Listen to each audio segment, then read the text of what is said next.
যদি আত্মহত্যা হয় তাহলে থ্রেট কালচারে আত্মহত্যা, আর যদি আরো রহস্য কিছু থাকে তাহলে সেটা পুলিশ করুন। প্রাক্তন ডেপুটি স্পিকারের ডেড বডি উদ্ধার হচ্ছে, সিটিং জাজ দিয়ে তদন্ত হবে না কেন? সিটিং জাজ পুলিশ তো পুরোদস্তু এই কাজগুলোই করে বেড়াচ্ছে, হুমকি দেয়ার।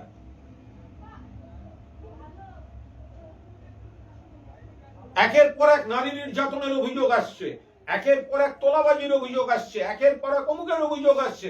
পুলিশের প্রায়োরিটি হচ্ছে তৃণমূল নেতা। বাংলার রাজনীতির চরম লজ্জাজনক ঘটনা। পুরোদস্তু নিরপেক্ষ তদন্ত চাই, পুলিশ দিয়ে এই তদন্ত হওয়া সম্ভব নয়।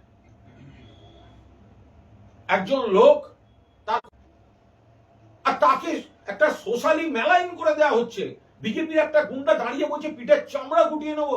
একজন প্রাক্তন শিক্ষক মাস্টারমশাই,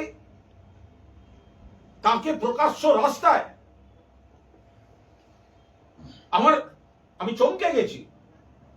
আপনাদের একটি চ্যানেলের ওখানকার রিপোর্টার পোস্ট করেছেন যে সেই সাংবাদিক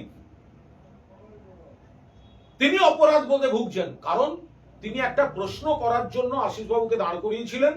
সেই সময় বিজেপির গুন্ডাটা এসে অসভ্যতা করেছিল। প্রকাশ্যে পোস্ট করেছে আজকে 24 ঘন্টার সাংবাদিক,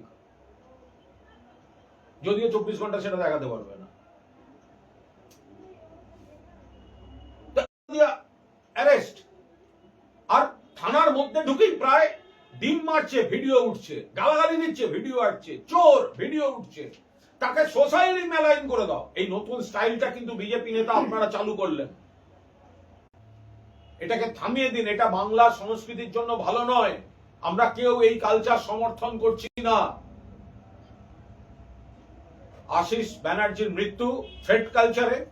আশিস ব্যানার্জিকে জোর করে চাপ দিয়ে বাধ্য করে মমতাদির থেকে দূরত্ব তৈরি করিয়ে রাখা হয়েছিল।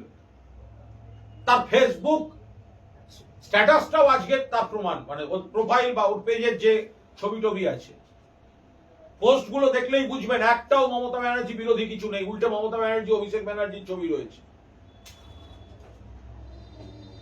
সেই জায়গায় দাঁড়িয়ে আমরা এর সর্বভারতীয় তৃণমূল কংগ্রেস আমরা এই মৃত্যু শোক প্রকাশ করছি, উদ্বেগ প্রকাশ করছি, দায়ী করছি বিজেপি পুলিশ এবং বিজেপির দালাল চাটনদের, যারা 5-6টা